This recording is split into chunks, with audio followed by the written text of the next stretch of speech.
What's up, everybody? Welcome back to another edition of Rouslin's Opening Round 3 Ball. This week is extra special for me as it's my home event here, and as you can see, I'm in a different location than I probably normally am a bit.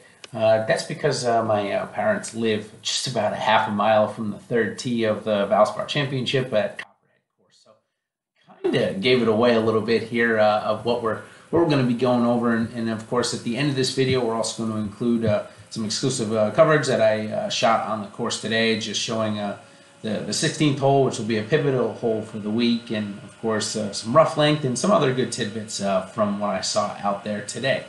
So without further ado, let's learn just a bit about the Valspar Championship.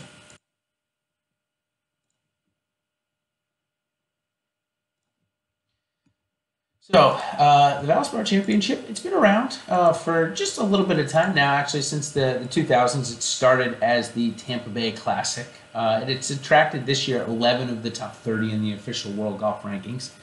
The course, the Copperhead Course at Innisbrook Resort, measures just about 7,400 yards. It's a par 71. It's very, very tough and demanding off the tee.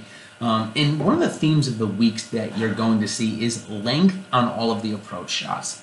So although it may not be that long at 7,400 yards, the problem is strategically, there's a lot of hazards that come into play, so you can't really bring out driver. It's tight, it's tactical, and it will definitely pose a demanding tee shots and more accuracy than length, of course. As sure some of these bombers won't be able to use it quite as much. There will be a few holes.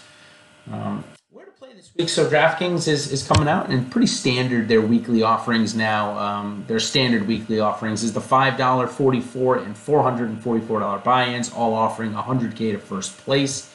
And FanDuel has gone back to their normal offering is $20K to first place for the $7.77 buy-in. So the players this week, we're going to start right back off with Dustin Johnson, and I put him in because he's pretty much far and away the class of the field this week. He is the #1 ranked golfer in the world. He hasn't played here since 2010, and obviously, as I just said, a kind of a tight tactical course. You can't use length. One might think that Dustin Johnson might not be a good fit for the course. However, he is really streaking in his approach shot and his iron game and getting it into form for Augusta coming up here in not too long. DraftKings price checks in at 11.5, which is rather reasonable, and FanDuel at 12.4, which again is rather reasonable for this field.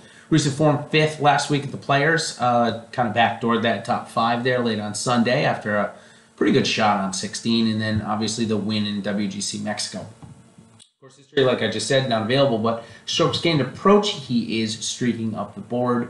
After starting rather slow, he's looked very, very good over his last. Next is Sergio Garcia, and Sergio Garcia made his first appearance here, and sorry that didn't make the cut there in quite a while, coming in 8th here last year. Sorry again that didn't make the cut. He is 22nd at the Players last week. Wasn't great, but that course, he's had his fits there. He's also had a win, and but it's definitely topsy-turvy. 9th at the Honda Classic is the form that I'll be going off of for this week. Prices are rather reasonable, and his approach game has been very good recently, and with this course requiring accuracy off the tee as well as a little bit of length, you can expect to see Sergio Garcia towards the top of the leaderboard. These are the tournaments that he really flourishes in, so I expect to see him towards the end of the tournament. Last guy I'm going to talk about, and this one is a bit under the radar and a bit of a new name, and his new name is Bhatia, and here's a 17-year-old. He's the #1 ranked junior in the world, and here's a picture of it, as you see here on the screen, here with John Rahm, who is also in the field this week at 11,000 on DraftKings. He played his practice round today with Akshay, and Akshay, the most interesting thing about him is he's actually skipping college and will turn pro just after his 18th birthday next January 31st. The PGA Tour has a rule you have to be 18 years old to be a pro, so he's kind of handcuffed at this point. And with that, he actually can't play in any college tournaments because he doesn't attend, so he doesn't get the amateur world golf ranking points that some of the other guys do. So his amateur world golf rankings is not quite as high as some other guys that we've seen this year. on the PGA Tour that have also had success. He just won one of the most prestigious amateur tournaments just a few months ago called the Jones Cup. So really interesting guy. He just had an interview too. If you're interested to learn more about him, go ahead and listen to that. But thought I would go for a little curveball today. So stay tuned. In just a second, I'm going to give you the sneak peek of the 16th hole and what we can see of the Valspar Championship. So thanks again for joining this week, guys, and we'll see you again next week for the WGC Match Play.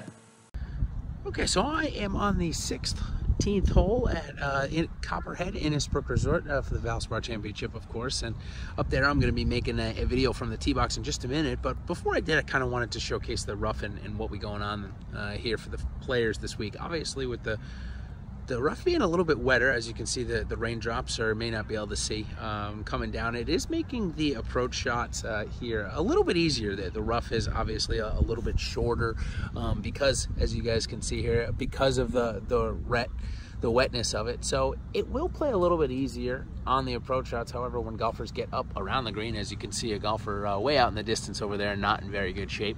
When they get up around the green, they could get some gnarly lies and some wet lies. Now, of course, as the week goes on Sunday, this won't matter much because it's going to be 80 degrees and beautiful sun. So it's really just for the first 2 days that we're looking at this type of stuff. So now we'll transition. I'm going to make my way up to the tee, and I'll take a shot from up there. Hey everybody, I'm out here on the 6th hole at the Valspar Championship, played at the Copperhead course, the 16th hole, and this is going to be one of the most pivotal holes of the week. Obviously, it's the hardest hole on the golf course and is in the finishing stretch and the start of what's called the snake pit. So there's show you the monument here of the snake pit. And so the golfer's tee, it's about 15 yards behind me, and this is what we have looking like, and it is in rainy Florida today. Rainy and cold Florida reminds me of my days in Rhode Island, where I'm from. But anyways, it's going to warm up as the week goes on. So as you can see, the golfers have about a 250-yard carry over this little lake here that sits on the right-hand side of the tee box, which is, like I said, just about 15 yards behind me.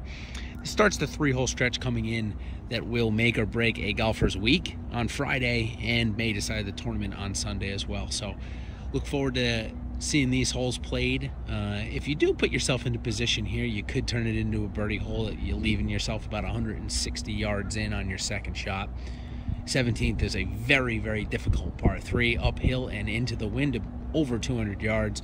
With 18, which is just over my shoulder over here, that plays an uphill par 4 over 450 yards to an elevated green. So a great finishing 3 holes for the Valspar Championship here. And now we'll transition in and learn about a couple of the players that'll be here this week.